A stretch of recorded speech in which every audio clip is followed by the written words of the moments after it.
Again, this is a collective questions or inquiry from you na mga nagmamahal sa atin dito sa Rod's Channels at gusto na matuto ng ilang mga bagay in terms of application and yung tinatawag nating process kung anong stream ba yung ating tinahak many years ago na pero kapupulutan nyo pa rin po ng mga ilang ideya. Pero bago tayo magpatuloy, gusto ko ipakita sa inyo kung ano ba ang Canada during winter time. Alam natin na medyo tayo ay nasa winter season, but I would like you to see. Tingnan nyo po itong paligid natin, napakaganda. Kung hindi nyo po napapansin, mayroong bunny. Kapag ang bunny ay puti, ibig sabihin winter season po. Kapag brown naman, summer naman po yan, ano? So tignan nyo po, meron silang kills na magtago dyan sa mga bushes na yan. Yun, ano, nakita nyo yung kuneho, mga cute lang sila.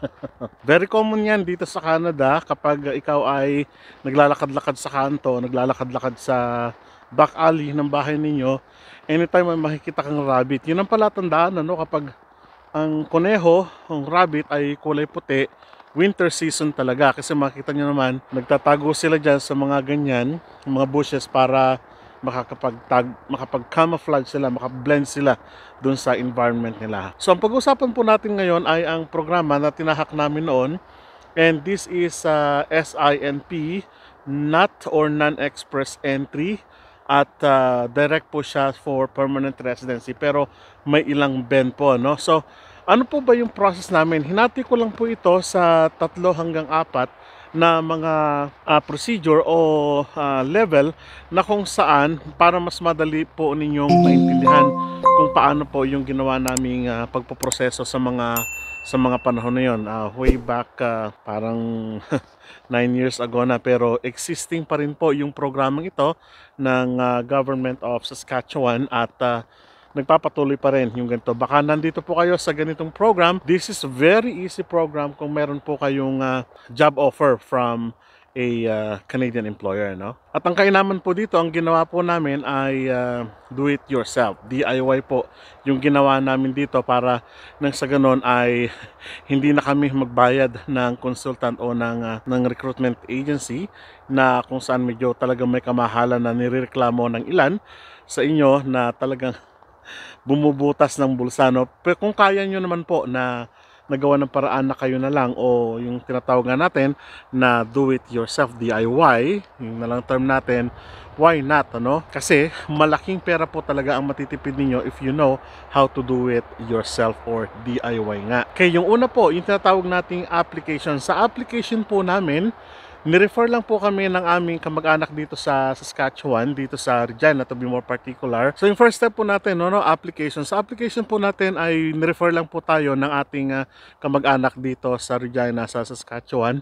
At nag-apply po kami doon. So nung nag-apply po kami ng aking may bahay at na-approve naman po dahil na-meet naman po yung aming papers, yung aming documents sa aming application at nabigyan po kami agad ng LMIA na tinatawag po natin noon, no, na LMO pa lang noon. So nagpalit na sila from LMO to LMIA. Kami yung mga unang batch na kung saan tinawag na LMIA instead na LMO noong mga unang panahon, no? So yung LMIA na yon, exempted po kami kasi in-apply po ng aming employer na kami ay mapunta sa stream ng SINP. So hindi na po kailangan dumaan sa CIC directly, kundi approve na po kami doon sa tinatawag nating SINP program nga. So sa application po namin, of course, medyo mahaba nung narinig namin na approve na kami sa aming application dito sa Regina.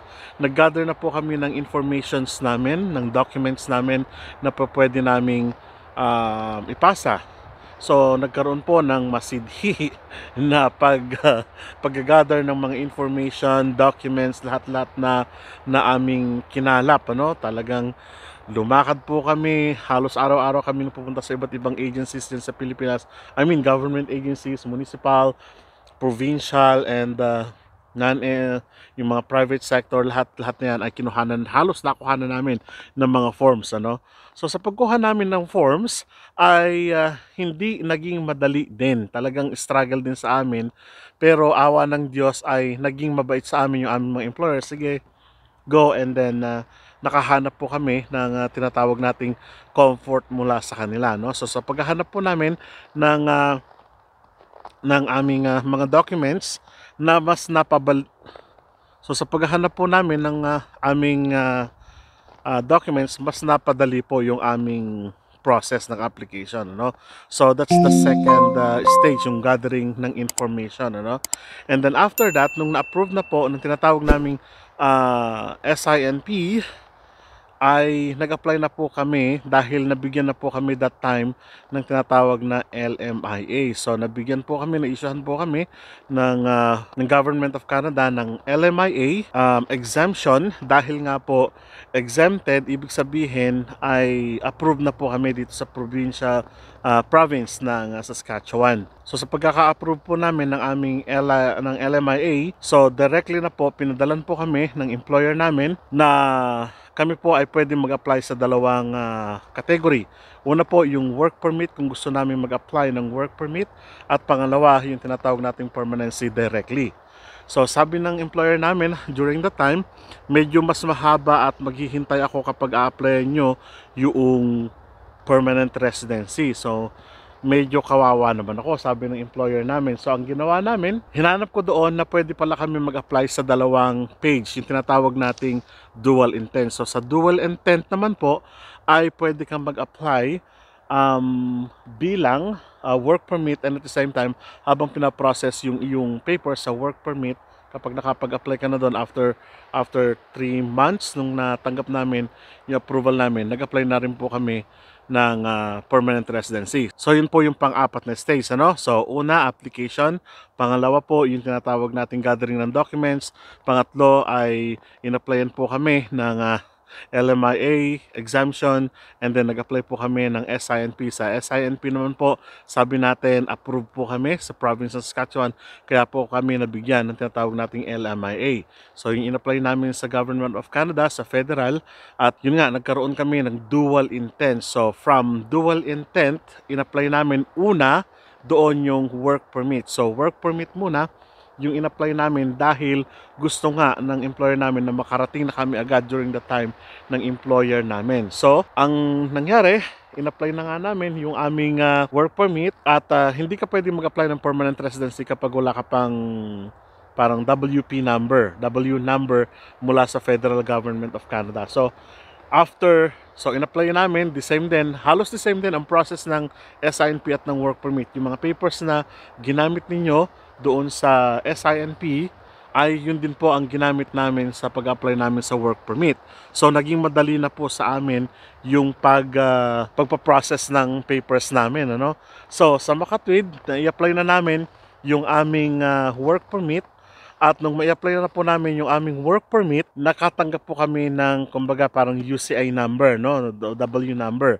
And then sabi doon na kapag meron ka ng W work permit number, specific number, pwede ka nang mag-apply ng permanent residency. So after 2 months po na ma-approve kami ng work permit, o nasa stage na kami, last stage na kami ng work permit, in-apply naman namin ngayon yung aming permanent residency.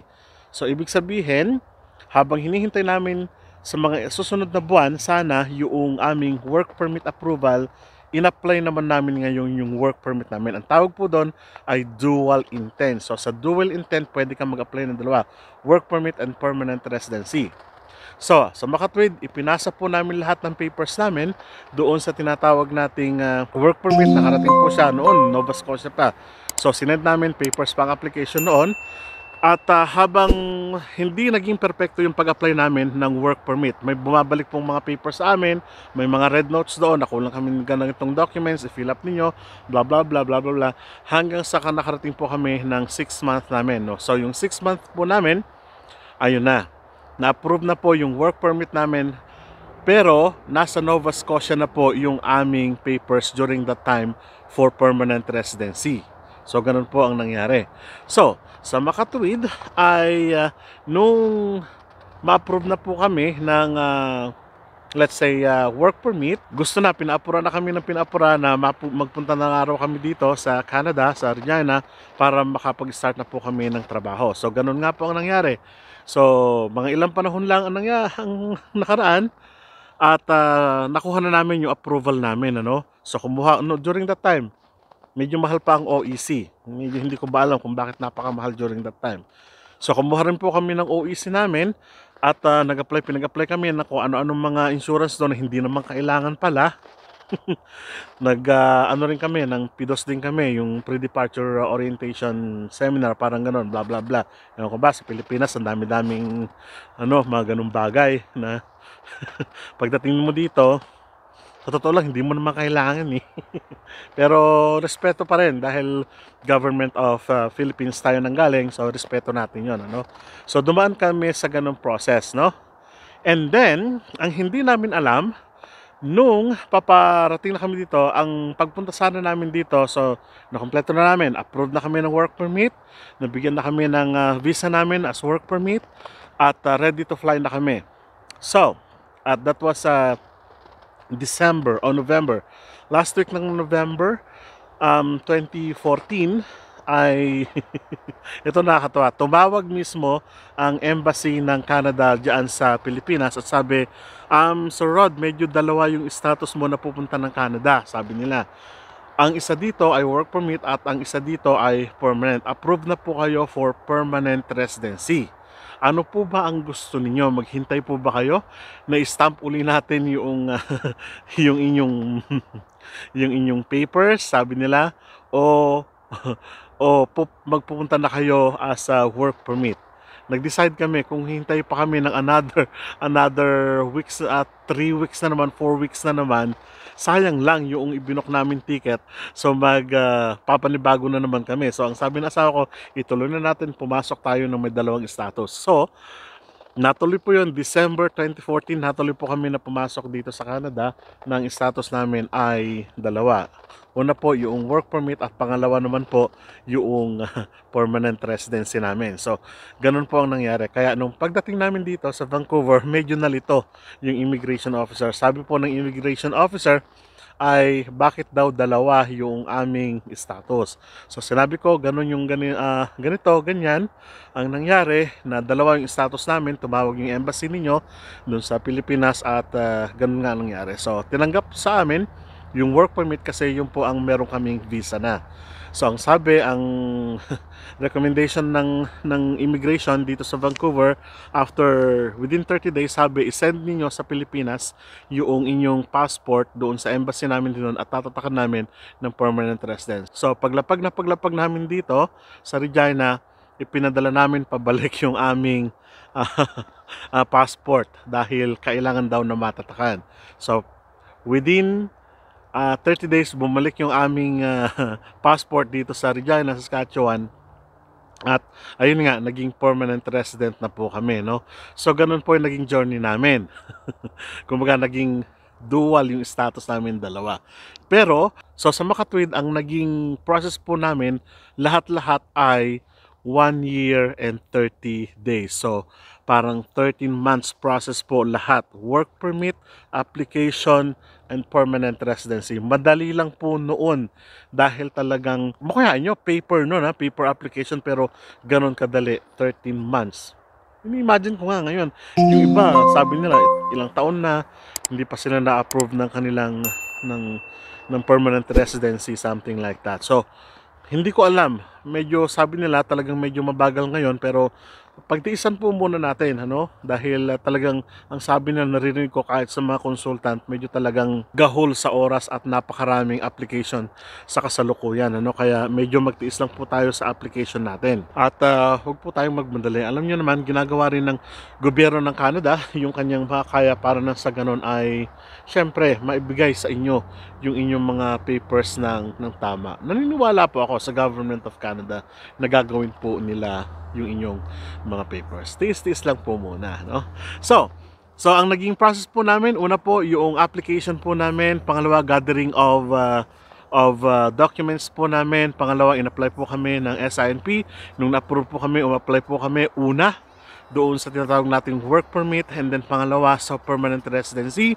And then, dual intent po yun. So, in-apply po namin pareho within same year at nakuha po namin within same year lahat ng application namin doon. So, sabi ko, mapalad lang po kami dahil sa mga panahon na yun ay talagang biglang nagbukas, wide open ng matindi ang Canada dahil nangangailangan talaga sila ng mga workers na talaga. Kahit naman ngayon, no? So, DIY po lahat yun. Wala kaming ginastos sa mga lawyer, wala kaming ginastos sa may ginastos kami sa lawyer pero ibig sabihin sa pagpo-process ng papers namin, no? Kasi hindi kami kumuha ng recruitment agency, hindi kami kumuha ng consultant namin during the time, kaya save din kami dun sa pag-process na yun. Pero malaking halaga pa rin, ano? Yung pag-gather mo lang ng documents dun sa Pilipinas, ang laking pera na kakainin yan, ano? So, ganun po yung naging process namin, and hopefully ay nakakuha kayo ng ilang mga ideas patungkol diyan sa pagpo-process natin. And hopefully din, panalangin ko po na yung mga nag-a-apply makahanap po kayo ng employer ninyo, yung mga naghihintay ng approval ng work permit, sana po ma-approve na by the grace of God. And of course ay yung permanent residency po ninyo, kung sa mga parents naman po ninyo, I'm praying na makarating na po yung mga magulang ninyo, kapatid ninyo dito at naghihintay ng tinatawag nating permanent residency. So, maraming salamat po at please subscribe. Malaking tulong po talaga ito sa atin at tinatanaw ko po ng malaking utang na loob yung pagtulong ninyo sa akin dito sa ating Rod's channel dahil naibabalik po natin ito sa inyo sa pamagitan po ng mga vlog na ganito. Hanggang sa muli, kita po tayo